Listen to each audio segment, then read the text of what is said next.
Buenas tardes, os doy la bienvenida a la Casa de América y en particular a la mesa, a don Diego López Garrido, todo el Grupo Socialista, don Fernando Betancourt, tesorero de Democrats Abroad Madrid, además de economista y experto en la economía de Estados Unidos, y a don Carlos Álvarez Pereira, vicepresidente de la Asociación Fulbright. La Casa de América y la Asociación Fulbright venimos colaborando desde hace tiempo histórico, antes de que algunos estuviéramos por aquí.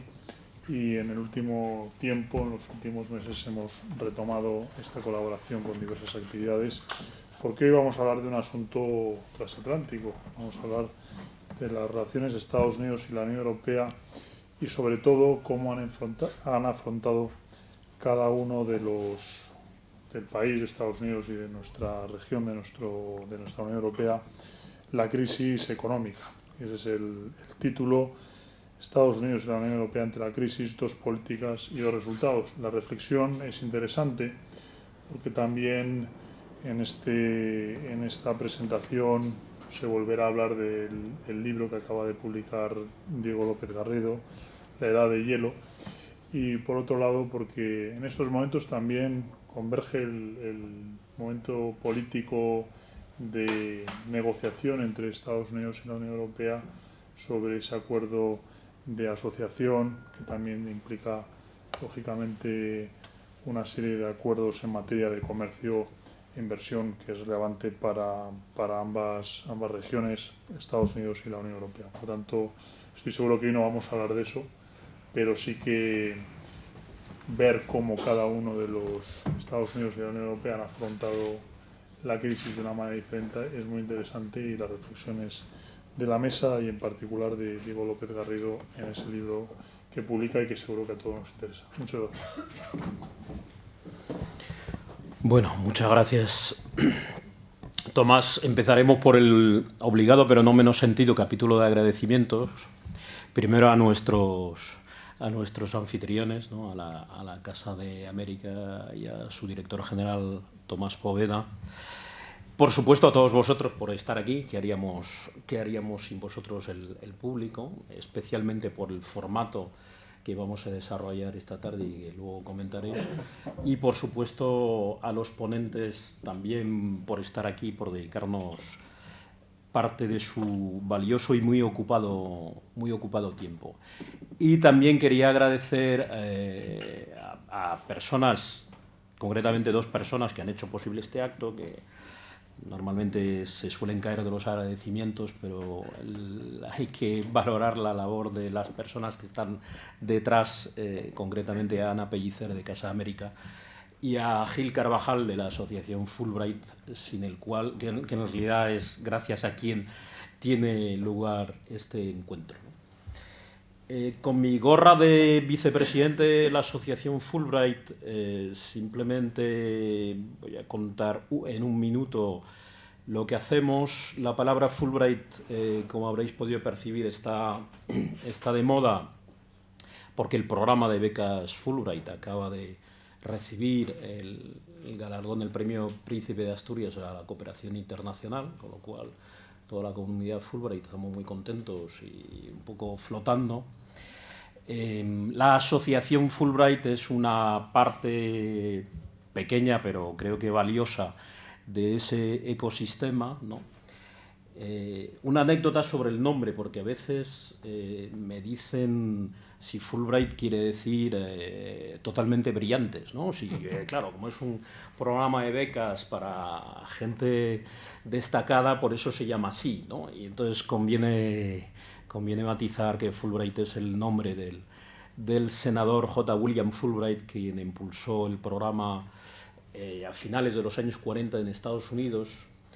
Y parafraseando sus palabras con las que describía el espíritu del programa, pues diré que la Asociación Fulbright española, que existe desde el año 1990, uno de cuyos fundadores, por cierto, es precisamente Gil Carvajal, pues nos intentamos promover espacios de debate para aportar un poquito más de conocimiento, un poquito más de diálogo y un poquito más de compasión a los asuntos sociales y así a ver si entre todos somos capaces de aprender a vivir en paz y en armonía, ¿no? Eso sería un poco el espíritu de la asociación, que obviamente encaja muy bien con el acto que tenemos hoy, en el que pretendemos debatir y dialogar, y especialmente dialogar con vosotros.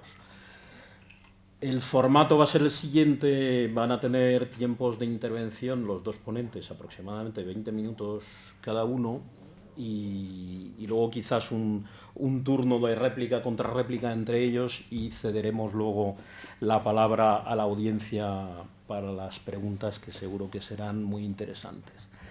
Muy interesantes, creo yo, porque vamos a hablar de cosas interesantes con una perspectiva diferente, ¿no? Vivimos en un mundo paradójico en el que la velocidad de las cosas nos impide pensar, ¿no? Estamos pendientes de la extrema volatilidad de los trending topics en Twitter, ¿no? Y a veces eso nos impide mirar las cosas con cierta perspectiva, ¿no? Tomar distancias y reflexionar. Y yo creo que para lo que nos ocupa hoy conviene reflexionar, porque parece mentira, pero llevamos ya 6 años largos de crisis y todavía en muchos sentidos nos falta pensamiento y reflexión sobre la crisis. Cada vez menos, pero todavía se encuentra gente que piensa que vamos a salir a la crisis volviendo a lo anterior a la crisis. Y otra paradoja es que estamos hablando de crisis con algo que ya dura 6 años. Con lo cual, o es una crisis en otra escala, una crisis más de civilización, desde luego ya esto no solo es una crisis económica puntual, o es una crisis de civilización, que también lo es, pero ese es otro debate, o estamos, y también estamos, en una especie de nueva normalidad, desde luego no muy satisfactoria para Europa, tal como ilustra el provocador título del libro de La Edad de Hielo, ¿no? Que es un poco sombrío, pero sobre la que conviene reflexionar, tomar distancias y pensar hacia adelante y también hacia los lados, y por eso creo que viene muy bien. En general, el análisis comparado es muy útil, reflexionar sobre cómo han encarado la crisis, pues, y de qué formas diferentes y de qué formas parecidas Estados Unidos y Europa. Y para eso pues tenemos dos ponentes magníficos, un profesional estadounidense, aunque el nombre y apellido puedan dar lugar a confusión, pero os prometo que es estadounidense, y un político español, que es Diego López Garrido, al que voy a ceder ahora la palabra. Yo creo que no necesita mucha presentación, lleva unos pocos años en la vida política y además ha estado muy activo. Yo me atrevería a decir, Diego, que eres uno de los políticos españoles más europeístas, por lo menos con los que yo he tratado, de los que yo conozco. Fue secretario de Estado para la Unión Europea y participó en un tiempo famosa convención que redactó el proyecto de tratado constitucional, y está muy activo en estos temas, y afortunadamente pues ha podido plasmar sus reflexiones, sus interesantes reflexiones en este libro segundo de publicidad. Este libro está en venta ahí delante, por si estáis interesados.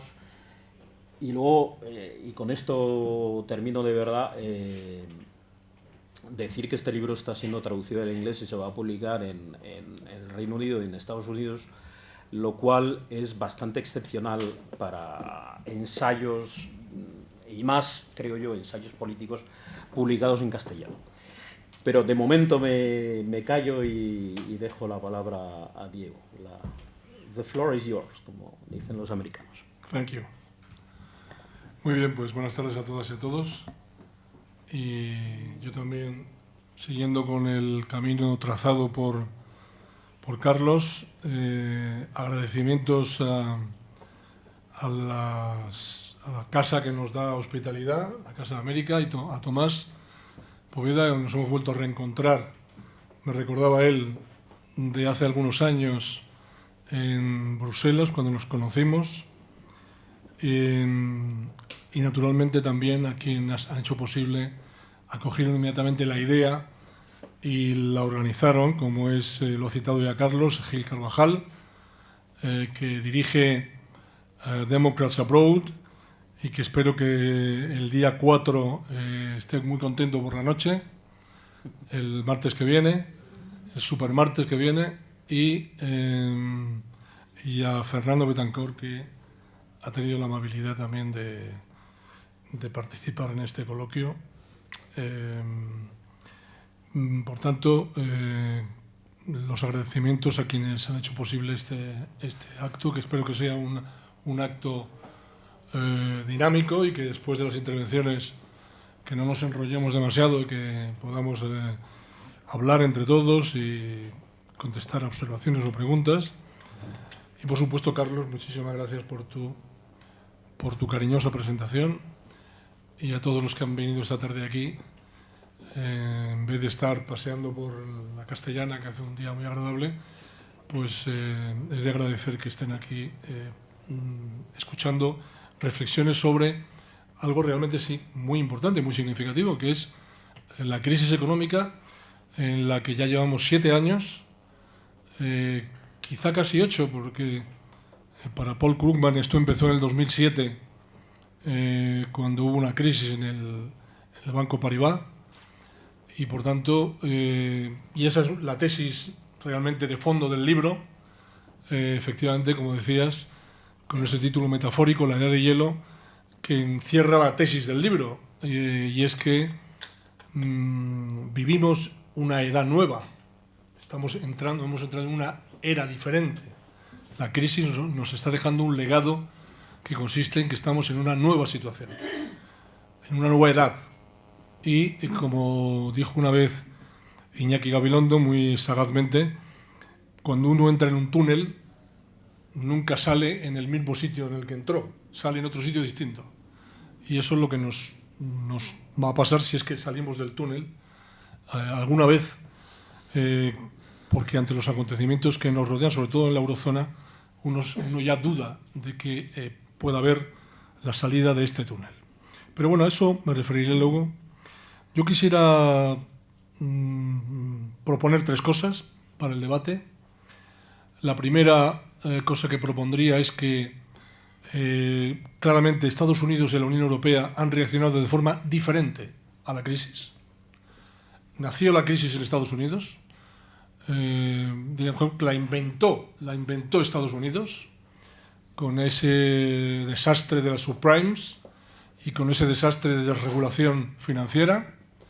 Contaminó al mundo occidental, a Europa, pero la verdad es que la reacción que tuvo Estados Unidos inmediatamente fue mucho más agresiva, más dinámica, más expansiva, más eficaz, más pragmática que la que ha tenido la vieja Europa. En política económica, la Unión Europea no siguió lo que se le había marcado, y es en la reunión del G20 cuando se dijo no habrá una retirada prematura de los estímulos a la economía hasta que no haya una recuperación, a que no estemos recuperados, pero la crisis griega hizo que entrase el pánico a los gobiernos de Europa, y dirigidos por Alemania inmediatamente dejaron las veleidades keynesianas y se metieron en una política de ajuste, de rigidez presupuestaria, en la que se ha llamado luego y todo el mundo conoce como la política de austeridad, que ha dado lugar a unos resultados que luego veremos. Estados Unidos no hizo eso. Estados Unidos, desde un primer momento, en política económica, vamos a hablar en este momento de política fiscal.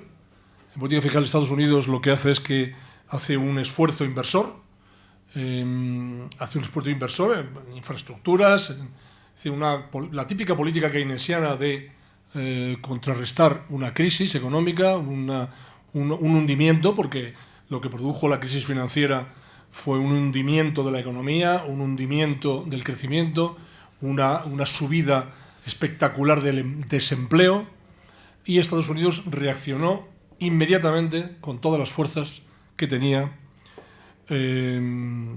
Y yo me alegro de que le tocase este marrón a Barack Obama, porque si no hubiera sido así, yo creo que esa reacción no hubiera sido la que fue en Estados Unidos. En política monetaria también absolutamente distinta, nada que ver. La Reserva Federal, con un republicano al frente como Bernanke, inmediatamente empezó a comprar créditos privados, títulos privados y también títulos públicos, eso es que se ha llamado la quantitative easing, la Q1, la Q2 y la Q3, que parecen más bien parece que estamos hablando de Fórmula 1, pero se llama exactamente lo mismo, así, la Q1, la Q2 y la Q3. Estamos terminando la Q3 y es la compra masiva de bonos del Estado, inyectando dinero en la economía, imprimiendo billetes, metiendo liquidez en la economía, sin ningún tipo de reserva, sin ningún tipo de complejo y teniendo la seguridad, claro que eso lo tienen los Estados Unidos, pero Europa no lo tiene. Y es que la Reserva Federal va a estar siempre ahí, al quite, y va a salvar cualquier situación. Cosa que en Europa, sin embargo, no fue así. En Europa no lo sabemos. Los mercados saben, sí lo saben, que si algún Estado se hunde, deja de poder ser financiado en los mercados, entra en deudas descomunales que no puede devolver, le cuesta muchísimo dinero el pedir un crédito, sabe que el Banco Central Europeo se lo va a pensar y que en determinadas circunstancias no va a ayudar a ese Estado. Y esa es la diferencia que hay entre Estados Unidos y la Unión Europea desde el punto de vista monetario.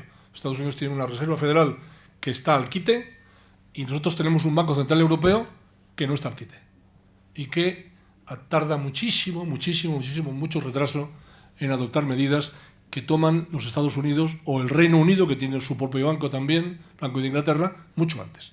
La diferencia entre la política monetaria de Estados Unidos ante la crisis y la de europea es que nosotros vamos con 2 o 3 años de retraso.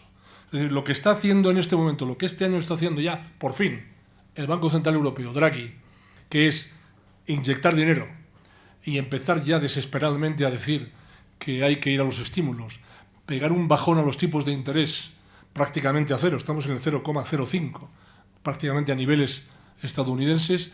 Eso lo hemos hecho con 3 años de retraso.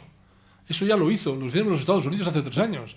Y eso les permitió recuperar el fuelle. Estados Unidos tuvo una gran depresión en el 2009, como consecuencia de la caída de Lehman Brothers y otras cosas que sucedieron. Europa también. Pero Estados Unidos se recuperó en 2009 y no ha vuelto a tener ninguna recesión. Europa vamos a tener la tercera ya, que es lo que nos tememos que va a suceder este año 2014. Porque la presión de la política económica y la política monetaria han sido mucho más agresivas, mucho más fuertes, mucho más decididas que en Europa. Y luego, desde el punto de vista regulatorio, también. Estados Unidos detectó inmediatamente aquí el culpable, ¿quién es? El sistema financiero. Estos son los que han montado este lío fenomenal. Y inmediatamente se dedicaron a hacer una nueva regulación, lo que no había en Estados Unidos.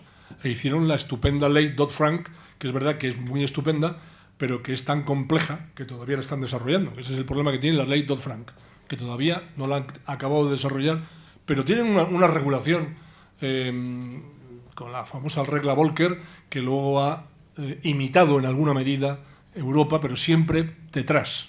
Si uno ve la crisis en su conjunto, lo que ve es que los Estados Unidos van siempre años por delante de lo que va Europa, y al final Europa tiene que hacer lo que hacen los Estados Unidos, pero 3 años detrás, y por tanto con mucha menos eficacia, con mucho más dolor, con mucho más problemas que si lo hubiera hecho en su momento.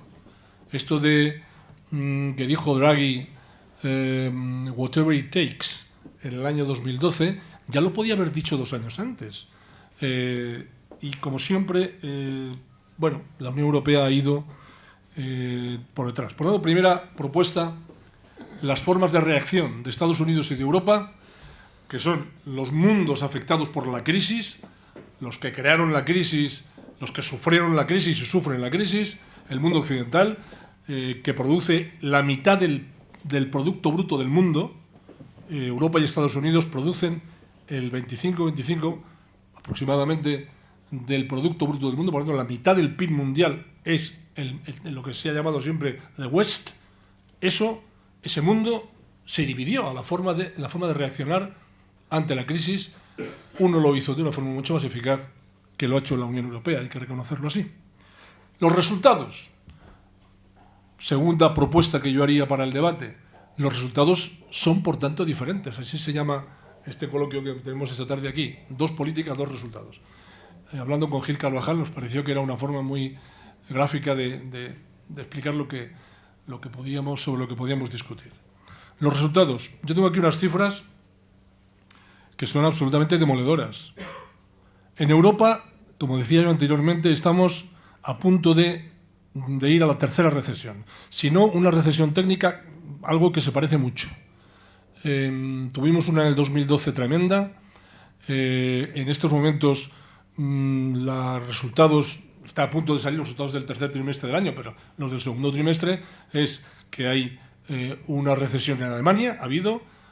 Para que haya recesión hace falta que haya un retroceso del Producto Bruto 2 trimestres seguidos. Alemania lo ha tenido en un trimestre. Recesión en Italia y 0, encefalograma plano, en Francia. Por tanto, tenemos una situación muy preocupante desde el punto de vista del crecimiento. No remonta, no recupera la Unión Europea. Esto que estoy diciendo son los 3 países más importantes de la eurozona: Alemania, Italia, Francia. Paro, estamos siempre en el entorno del 12%, entre el 11 y el 12%. Llevamos con ese nivel de paro los últimos años en la Unión Europea, en la eurozona, y no salimos de ahí. No hay forma de que baje el desempleo. Inflación, quizá lo más preocupante de todo, estamos en el 0,3%, 0,3% de inflación, es decir, prácticamente cercano a 0. Cuando la cifra de referencia deseable en Europa sería el 2%. Estamos en el 0,3%. Esa es la última cifra que hemos conocido el mes pasado. En Estados Unidos, el crecimiento, si en Europa hay recesión, Estados Unidos no es que crezca de forma espectacular. Es verdad que Estados Unidos no crece de forma espectacular, ni crece tan rápido como creció Estados Unidos después de crisis anteriores. Pero está en el entorno del 2%. En el segundo trimestre ha crecido el 4,6% Estados Unidos. Paro. Estados Unidos ha recuperado ya el nivel de paro, aquí lo consideraríamos pleno empleo, que tenía antes de la crisis, 5,9%. Para Janet Yellen, la ahora presidenta de la Reserva Federal, el pleno empleo sería, en Estados Unidos sería en torno entre el 5,2 y el 5,7, se considera por la Reserva Federal como pleno empleo en Estados Unidos. Así que tenemos en Estados Unidos la mitad que paro que en Europa, la mitad. Y la inflación en Estados Unidos está en el 1,7, la última cifra que se ha conocido, el 1,7 aproximadamente hasta septiembre, era el 1,7. En Europa estamos en el 0,3. Es decir, Estados Unidos está en una cifra bastante virtuosa, cercana al 2%, que es una buena cifra de inflación. En Europa es un desastre, porque esta ausencia de inflación hace que la deuda, la enorme deuda que tenemos, no haya forma de lograr desinflarla, ¿no? Que es como siempre se ha logrado desinflar las grandes deudas por medio de la inflación. Entonces, los resultados, según la propuesta para el debate, los resultados serían muy distintos entre Estados Unidos y Europa. 2 resultados diferentes, consecuencia de 2 formas distintas de encarar la crisis. Y tercera propuesta, que ya la anticipaba antes. Estamos en una, lo he llamado metafóricamente la edad de hielo. Estamos en una etapa, en el mundo occidental, en una etapa que ya empieza a considerarse como una nueva era, no solamente en el mundo occidental, sino que el Fondo Monetario Internacional, las últimas declaraciones de Lagarde, lo que ha llamado Larry Summers la secular stagnation, Lagarde le llama el new mediocre, es decir, la sensación de que el mundo en general está viviendo una época de gran frenazo al desarrollo económico. El mundo occidental, y no solo el mundo occidental influye, evidentemente, más que ningún otro en la economía mundial. Y si nosotros vemos lo que sucede en este caso entre Estados Unidos y la Unión Europea, vemos que las características que tiene esta edad de hielo, primero, en cuanto al crecimiento, ya me he referido a ellas, pero yo añado algunas características más de esta edad de hielo. Tenemos un Estado cada vez más impotente para tributar, para lograr que los ciudadanos, empresas, multinacionales, los grandes agentes económicos del siglo XXI tributen. Este es un problema descomunal, el que lo que fundamentó el Estado moderno, que es los impuestos, y por lo tanto la capacidad del Estado de intervenir económicamente y de distribuir riqueza, eso cada vez es más difícil. Y la globalización ha producido este fenómeno de que la casa Apple, pues el año pasado, haya pagado 2% de impuestos sobre sus beneficios. La casa Apple, pero bueno, muchas otras multinacionales son parecidas, porque las ingenierías fiscales, los paraísos fiscales, de lo que sabe mucho José Luis Escario, que está ahí sentado, que ha hecho un libro estupendo sobre el particular, hace que haya un problema.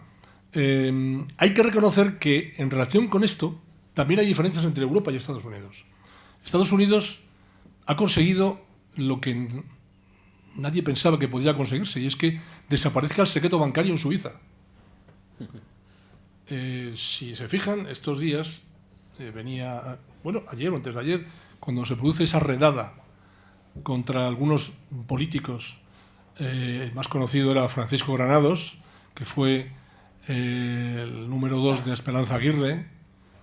Francisco Granados lo descubren las autoridades suizas, porque tiene unas cuentas en Suiza, y es asombroso. ¿Cuándo se iba a producir el caso de que las autoridades suizas iban a descubrir a un evasor fiscal? ¿Qué ha pasado?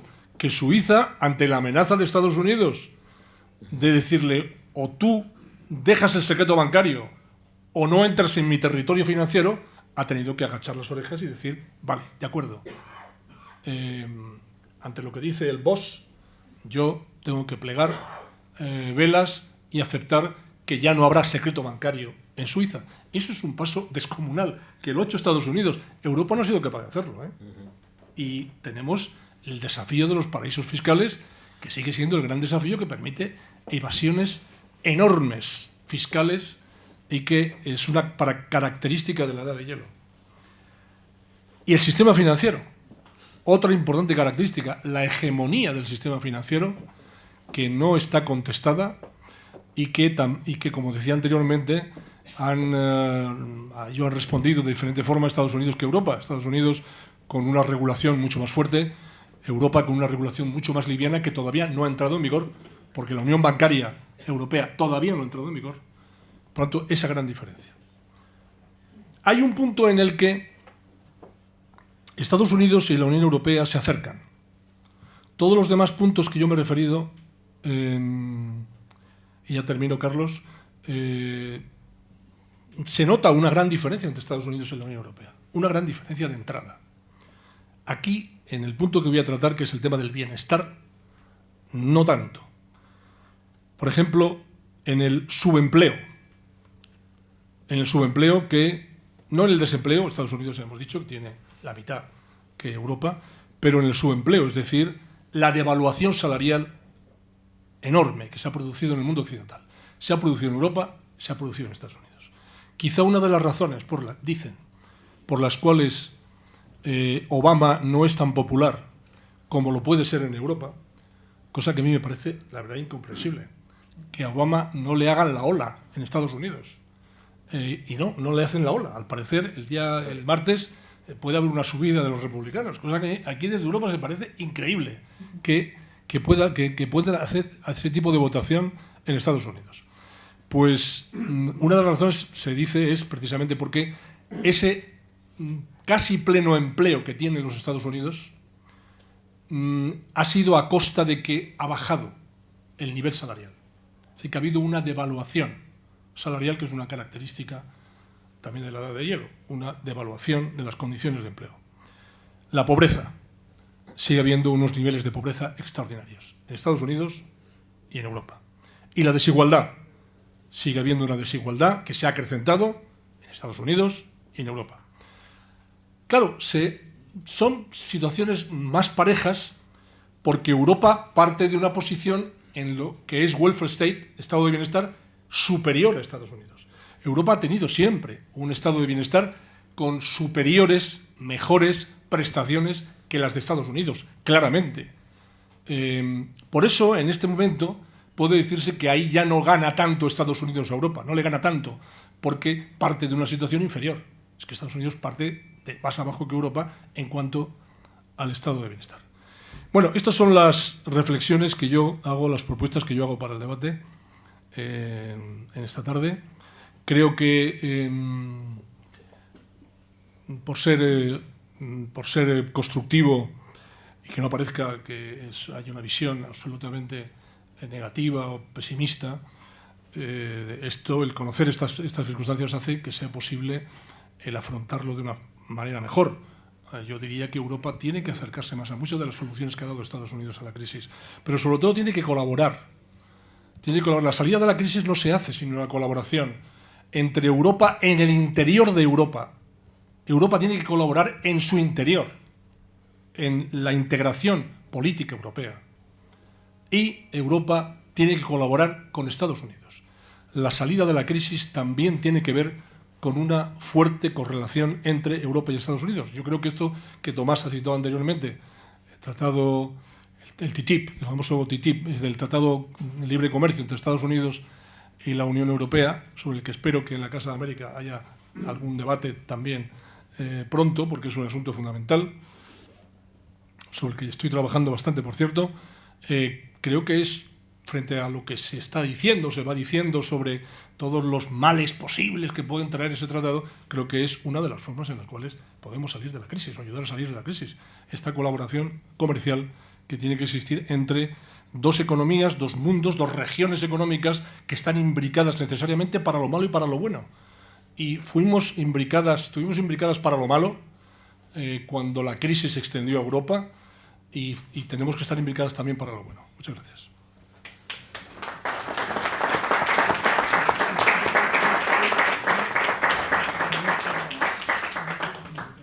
Muchas gracias, Diego, especialmente por atenerte estrictamente al tiempo asignado. Nos pareció interesante cuando planteamos este debate, pues favorecer el diálogo consiste también en tener visiones contrastadas, y junto a la de Diego, y probablemente nada enfrentada, por cierto, porque yo creo que vais a estar en muchas cosas de acuerdo, pero junto a la de Diego, pues nos gustaba la idea de tener una visión estadounidense. Frente a la de Diego, visión española y europea, vamos a tener la de Fernando Betancor, visión estadounidense y española, por cierto, en alguna medida. Explico, decía antes, el nombre y apellido de Fernando no parecen indicar su origen estadounidense. Él es hijo de uruguayos, pero nacido y criado en Estados Unidos, economista. Estuvo 4 años sirviendo en el ejército de Estados Unidos, hizo después un MBA por Georgetown y lleva desde el año 2000 trabajando como consultor en el sector financiero. Y además la pizca o la vena española, además de que resida en España y sea el tesorero de Democrats Abroad, del capítulo de Madrid de Democrats Abroad, la pone también que, si no me equivoco, Fernando, estás casado con una española. Así es. Bueno, pues Fernando, the floor is yours. Muchas gracias. Antes que nada, quisiera agradecer también a la Casa de América por organizar esto y por invitarme, y también al señor Álvaro Pereira y al señor López Garrido por también darme la oportunidad de estar aquí y colaborar con ellos. Los temas de economía a veces son muy complicados y o parecen serlo, ¿no? Y los economistas los complicamos mucho porque si no, no teníamos trabajo, si fuera todo sentido común. Y hay un chiste, de hecho, que dicen que unos cuantos economistas van a un concurso y ahí tienen que resolver un problema muy complicado, ¿no? Y el que ganó es el que dijo, bueno, ¿cuál es la respuesta que quiere? ¿No? Claramente. Entonces, en este tema también es un poco similar. Cuando hablan de la escuela austríaca, cuando hablan del modelo Keynesian de estímulo fiscal, muchas veces es un tema político y no económico. Pues aquí vamos a intentar ir un poco más allá y ver los resultados de acciones concretas. Entonces yo voy ahora a intentar seguir al señor López Garrido, que ha dado un excelente y muy completo discurso, así que yo creo que voy a tratar muchos de los mismos temas. Pido disculpas, espero que me sigan con paciencia. Quizás voy a entrar un poquito más de detalle en algunos de ellos, la parte norteamericana, por supuesto. Y bueno, he preparado aquí un par de láminas también para dar ciertas magnitudes, digamos, de las acciones que ha tomado Estados Unidos, también porque me parece muy válido el comentario del señor López Garrido, que Estados Unidos, en el momento que se dio cuenta de la magnitud de la crisis, desplegó todas sus fuerzas, pero todas, y de una forma muy rápida y muy contundente, y eso al final es lo que acortó la crisis, o digamos la fase de la crisis que era el pánico financiero, y lo acortó a un poco menos de un año, lo que duró. Claro, seguimos viviendo toda la parte de recuperación, pero lo que era el crisis financiero, donde no había liquidez en los mercados y los bancos no prestaban, duró aproximadamente 10 meses. Entonces, para entender por qué tuvimos esos resultados, quería aquí... a ver, no, eso no fue. Bueno, el pánico realmente, si hacen memoria, comenzó en septiembre de 2008, cuando se tomó la decisión por parte de la administración Bush de no rescatar a Lehman. Hasta ese momento habían habido muchos problemas, habían habido bancos que ya tuvieron estampidas, digamos, bancarias, o run on the banks, como decimos en inglés, pero parciales, y ahí hubieron intervenciones, como por ejemplo cuando se nacionalizó básicamente a Freddie Mac y Fannie Mae, y también cuando se negoció la compra de Washington Mutual o de IndyMac por otros bancos con apoyo del gobierno federal. Pero en este caso se decidió que Lehman Brothers no era un riesgo sistemático y que habría que imponer la disciplina del mercado. Bueno, fue un grave error, porque al siguiente día cayó AIG y ahí se desató todo el pánico, digamos, y eso fue el comienzo del pánico, cuando ya la gente y los bancos dejaron de prestar, todo el mundo quería recobrar sus depósitos y sus inversiones, y se produjo una crisis de liquidez en el sistema financiero, literalmente al siguiente día. No fue el mejor momento tampoco para Estados Unidos, porque estamos en plena campaña electoral, y como se pueden imaginar, en campaña electoral puede pasar cualquier cosa. Por suerte hay que decir que se portaron muy bien y muy profesionalmente la gente de la administración Bush, la gente de la Reserva Federal, como no se habría de esperar de otra manera, obviamente, y la transición se llevó de una forma muy profesional, como digo, pero además que no hubo realmente, digamos, una desconcertación entre los dos equipos. El equipo Bush y el equipo Obama funcionaron de una forma realmente maravillosa para poder afrontar la peor crisis en 70 años. Entonces, en eso quisiera, aunque yo soy demócrata, quisiera decir que el señor Bush lo hizo muy bien por su parte y su equipo lo hizo muy bien. Pero bueno, como pueden ver, algunas de las cifras, lo que ya ha comentado el señor López Garrido, pues la economía en caída libre y el desempleo con pues con un pendiente bastante alarmante, ¿no? Con niveles que en Estados Unidos son muy inusuales. Aquí en Europa están acostumbrados a tener un nivel de desempleo un poco más alto. En Estados Unidos llegar al 10% ya es catastrófico. Y así reaccionaron los votantes. Además, que le dieron los votos al presidente Obama, en ese momento al candidato Obama, por un margen bastante amplio. Bueno, entonces se tomaron muchísimas medidas y se utilizaron con todas las armas que disponía el gobierno de Estados Unidos. Entonces, empezando con la política fiscal, el famoso pump priming, que se llama en la teoría keynesiana. Hubieron 3 leyes que pasó el Congreso. La primera de ellas fue en 2008, cuando todavía estaba al mando el presidente Bush, pero luego las 2 más grandes ya eran del presidente Obama. Estas inyectaron un poco más de 1,7 billones europeos, no americanos, de dólares en la economía. Pero luego también se desplegó lo que es la política monetaria, y aquí pueden ver las cifras, son magnitudes bastante más grandes.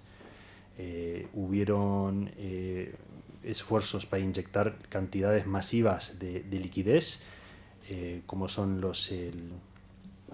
el quantitative easing, que todo el mundo ya conoce, pero también hubieron esfuerzos para sanar las cuentas de los bancos, ¿no? Porque eso era una parte fundamental, y eso era el Troubled Asset Relief Program, el TARP.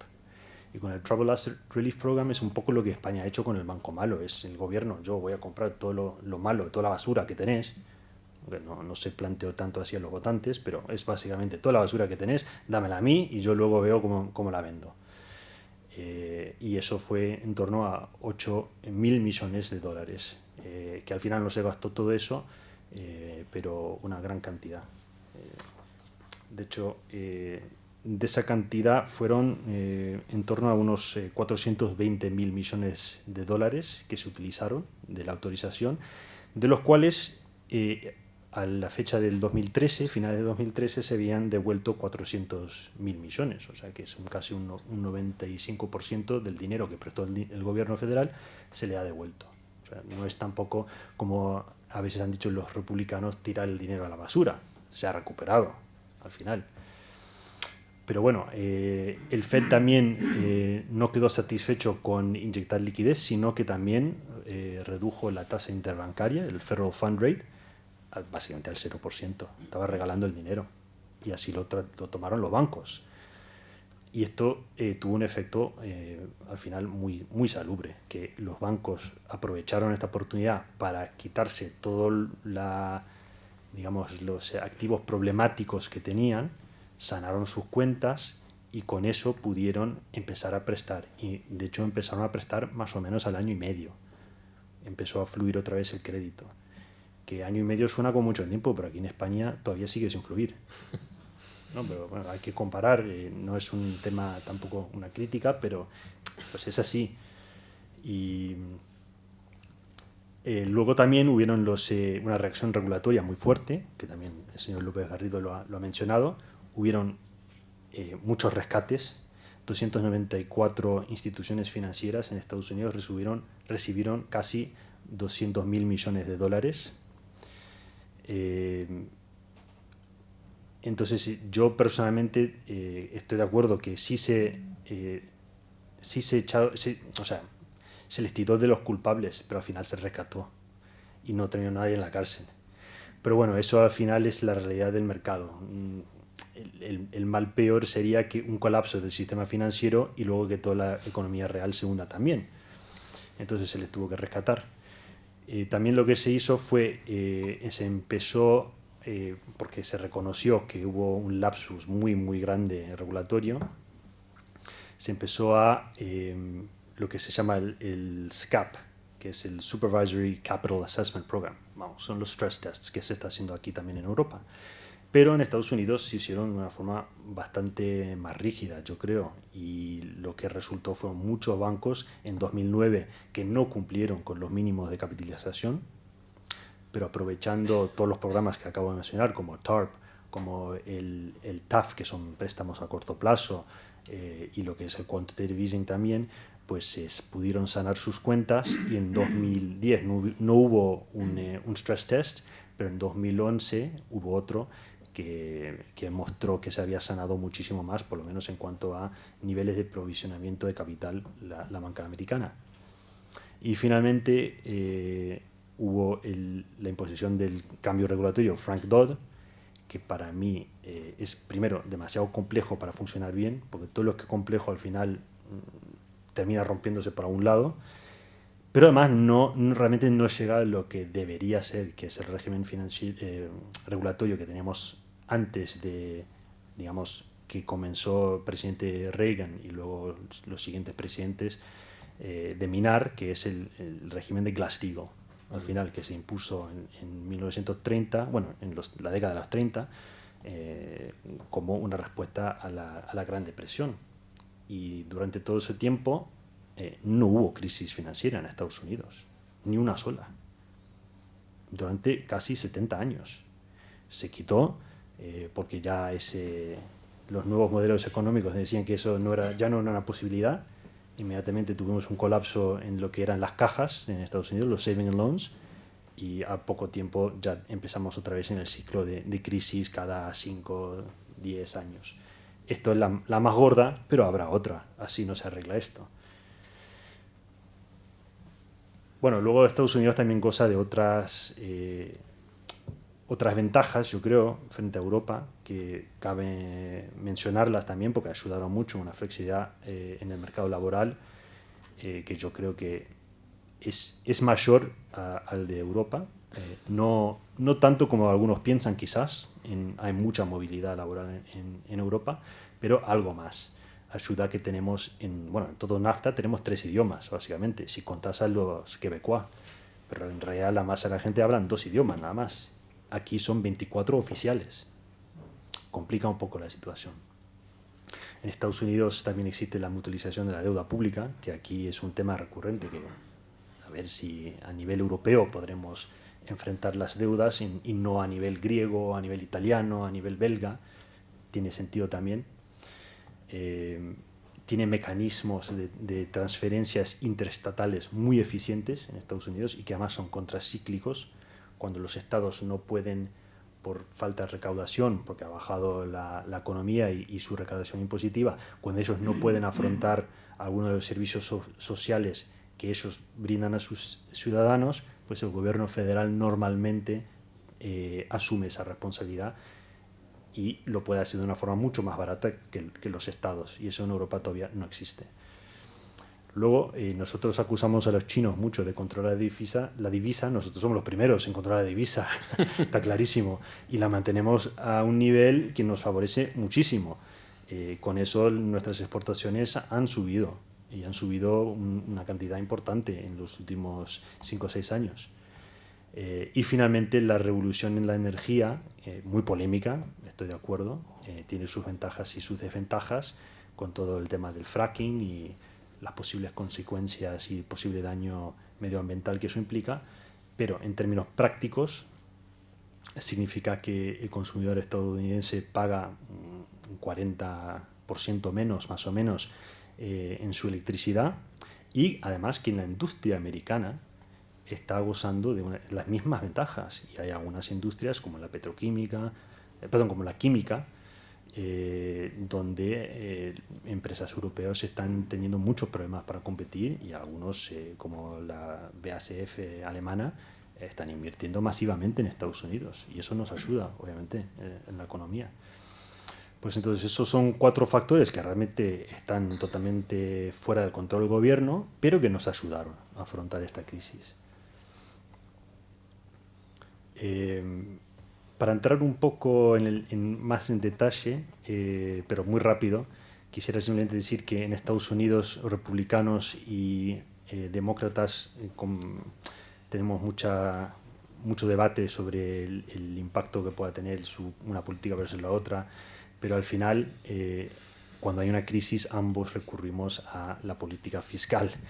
Podemos ver aquí un ejemplo donde el señor Reagan, ante la crisis del petróleo en el 79, para reactivar la economía americana, tuvo recurso a una política de estímulo muy similar, aunque no de la misma magnitud que el presidente Obama.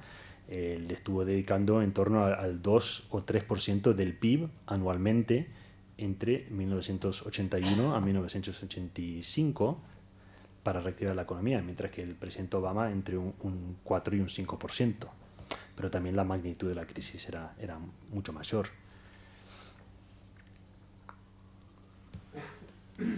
Bueno, a ver, para no agotar mi tiempo, simplemente voy a mencionar que hubo un momento muy parecido al que vivió Europa, cuando Super Mario nos dijo voy a salvar el euro y créeme, va a ser suficiente todo lo que voy a hacer.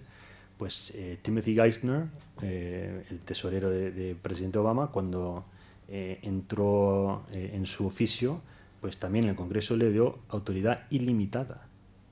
O sea, que todo lo que él podía hacer estaba ya aprobado de antemano por el Congreso. No había supervisión, básicamente. Y con eso logró calmar a los mercados. O sea, esto fue una táctica, digamos, de choque, no. Vamos a hacer lo necesario para resolver esto. Entonces, bueno, para resumir, ¿por qué funcionó la política de Estados Unidos? Pues yo diría 4 temas. Su rapidez, el gobierno se dio cuenta que metió la pata en septiembre de 2008 y tomó las medidas necesarias de forma inmediata. No esperaron 6 meses, 2 años, lo que fuera, no. Fue casi inmediato. Fue contundente. Una vez que estuvieron convencidos de la magnitud de la crisis, hubo cierto debate en el Congreso, pero aplicaron todas sus fuerzas y, como pueden ver, en magnitudes realmente astronómicas. Y fue creíble. ¿Por qué? Porque el Congreso le dio la autoridad a Timothy Geithner y además Ben Bernanke también, como el responsable del presidente de la Fed, tiene autoridad plena para actuar sobre la economía, con lo cual los mercados quedaron mucho más tranquilos.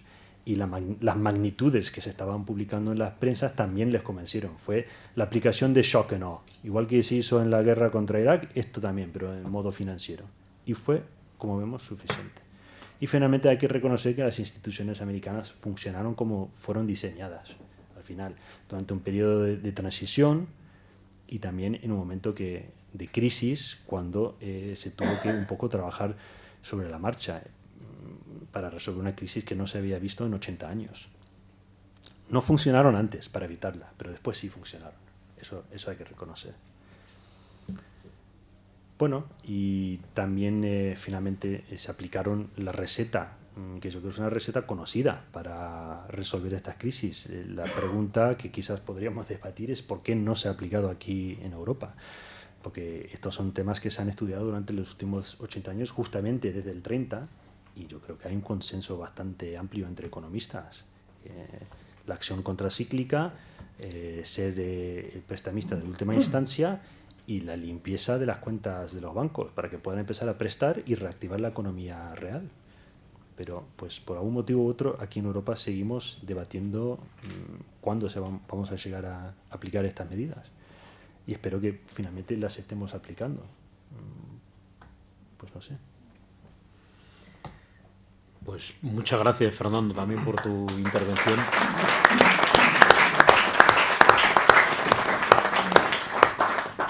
Muy esclarecedora de cómo Estados Unidos ha gestionado la crisis. Diego, no sé si tú quieres reaccionar en caliente o damos la palabra a la... Yo le quería hacer un par de preguntas solo a Fernando. Que estudiando la política norteamericana de estos años de la crisis, me ha impresionado, ¿no? Y es la ferocidad con la cual el Partido Republicano ha tratado la política económica de Obama. Es decir, la pelea terrible que ha habido en Estados Unidos, que sobre el límite de deuda y sobre esto que se llamó la sequestration. Sí. Es decir, si no llegamos a un acuerdo, vamos a hacer un disparate tan grande que nos ponemos de acuerdo en que si no nos ponemos de acuerdo, haremos un disparate. Y por tanto, nos pondremos de acuerdo. Bueno, pues a pesar de eso, no se pusieron de acuerdo.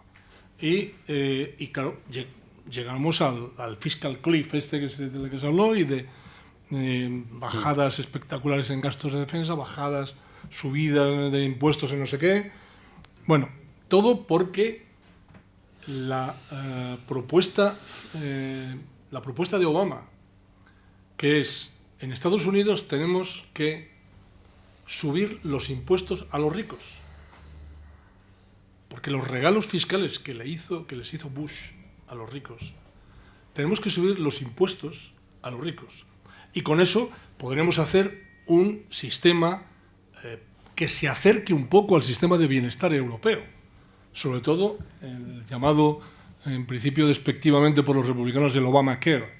Es decir, la reforma sanitaria en Estados Unidos, que ha sido también boicoteada, saboteada sistemáticamente, ¿no? Es decir, que hubo una primera fase cuando todavía tenías una mayoría en la Cámara de Representantes y en el Senado, Obama, que menos mal que la tuvo en un primer momento, pero en cuanto que los republicanos se hicieron con la Cámara de Representantes, ya ha sido imposible. Ya no existe. Entonces, eso ha sido un factor en todo este tiempo de crisis, un factor que ha podido hacer descarrilar a la economía norteamericana en un momento crítico, este boicot sistemático republicano en el Congreso de los Estados Unidos, y gracias a la Reserva Federal, que no depende de que los republicanos le digan sí o le digan no, porque tiene autonomía e independencia para poder actuar, gracias a la Reserva Federal, Estados Unidos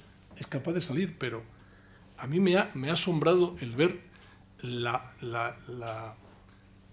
forma en la que el Partido Republicano ha tratado a las políticas de Obama en este tiempo, ¿no? Que era un momento como para tener una cierta, vamos a decir, un cierto patriotismo de acuerdos, de grandes acuerdos o pactos en una situación de crisis tremenda como es la crisis de los Estados Unidos. Gracias a que en la primera etapa Estados Unidos no dependía de los republicanos y pudo hacer una política más keynesiana, Obama, si no llega a ser por eso, pero en cuanto que perdió la mayoría de la Cámara de Representantes, a la yugular contra Obama. Por eso me asombra que ahora pueda perder hasta el Senado los demócratas, porque entonces va a ser el cierre final. Esto del pato cojo, desde luego, va a ser perfectamente explicado en los 2 años que le queda a Obama. Y esa es la pregunta que yo quería hacer a Fernando. ¿Cómo ve estos 2 años que quedan, si se produce un triunfo de los republicanos en el Senado el martes y ganan el Senado, o no le dejan a los demócratas la mayoría esta del 60% que se tiene que tener para evitar el filibusterismo? ¿Qué va a pasar a partir de este momento? Porque todo lo que se ha ido haciendo durante este tiempo se puede venir abajo, ¿no? ¿Cómo se explica esa evolución del electorado norteamericano ante esto que hemos descrito tú y yo como una política positiva, ¿no? Una política positiva, sobre todo comparándola con los errores o insuficiencias o incapacidades que hemos tenido en Europa para afrontar la crisis? Bueno, siendo tesorero de los demócratas en Madrid, obviamente no voy a ser muy objetivo, en mi opinión. Pero, a ver, yo creo que si mañana el presidente Obama sale y empieza a caminar sobre el agua, los republicanos dirán: el presidente no sabe nadar. O sea, todo lo contrario. O sea, da igual lo que haga, da igual. Tuvimos suerte que justamente los primeros 2 años de Obama controlábamos la legislatura, porque si no, no se hubiera hecho nada y estaríamos todavía inmersos en la crisis. Los republicanos, pues usted ha dicho que los republicanos, si no nos ponemos de acuerdo, no estoy de acuerdo. Eso es lo que han dicho, es: si usted no se rinde a nosotros, pues paramos el gobierno. Y como no nos rendimos, pues se para el gobierno. Y ellos prefieren prefieren la ruina a compartir el poder con gente que no es de su opinión. Y bueno, es un fenómeno que se ha estado produciendo durante ya muchos años, la polarización del pueblo americano y la radicalización del Partido Republicano. Ellos dirían lo mismo seguro de nosotros, pero yo creo que no es así. Yo creo que además las encuestas, los sondeos y todo lo que quieras utilizar para medir la base demócrata indica que nuestro partido es mucho más amplio, tanto en el tipo de votante que tiene y los temas que trata, y definitivamente mucho más alineado con lo que es Europa y la política europea. Francamente, yo creo que no hay mucha esperanza de que mantengamos control del Senado. Lo más probable es que terminemos perdiendo, espero que no. Y pueden haber sorpresas, siempre en la política pueden haber muchas sorpresas.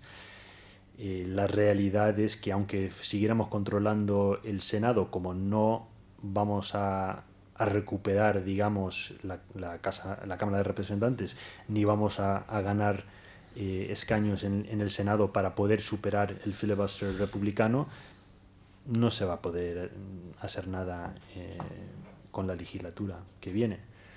Y por lo tanto, sí, efectivamente, el presidente Obama es un lame duck y lo va a seguir siendo. Pero aunque ganen los republicanos en el Senado, tampoco ellos van a poder imponer su filosofía ni su programa legislativo, que además nadie sabe porque no lo quieren revelar hasta después de las elecciones, lo cual ya le pueden indicar qué clase de política puede ser. Pero justamente porque el presidente va a poder vetar cualquier medida que no le parezca bien y los republicanos no van a tener suficientes votos en el Senado para superarlo. Entonces lo que va a haber es parálisis político, igual que ha habido en los últimos 2 años, lo habrá en cualquiera de los casos, por lo menos cualquiera de los casos más probables después del martes. Desgraciadamente es la realidad, y digo desgraciadamente porque realmente estamos viviendo una época muy crítica en todo el mundo. Aquí en Europa estamos viendo una tendencia cada vez hacia un mundo, digamos, de enfrentamiento con Rusia, que nadie quiere, yo creo, ni siquiera nosotros, pero nosotros, digo, los americanos, pero que por muchos motivos se está dando. Y también con China. Estados Unidos no se está logrando entender con China y puede haber un conflicto ahí entre China y Japón sobre las islas Senkaku, Diaoyu, que puede involucrar a Estados Unidos, con lo cual no es un momento tampoco para estar ahí mirándose el ombligo internamente, y es lo que estamos haciendo. Hay mucho trabajo que hacer en Estados Unidos y además conjuntamente con Europa, porque al final Europa y Estados Unidos, o digamos Norteamérica, son los dos pilares de democracia y liberalismo en un mundo donde eso no es muy popular, esas dos filosofías. Y si no nos ponemos las pilas, otros van a, digamos, yo creo, cambiar el sistema a su ventaja y en contra de nosotros. O sea, a mí no me gustaría personalmente ver lo que sería un mundo ruso-chino iliberal, antidemocrático, si ellos fueran a mandar y Estados Unidos y Europa no se pusieran de acuerdo para por lo menos guiar la conversación un poco. Y eso no va a ocurrir en la medida que Estados Unidos está dividido de la forma que está dividido.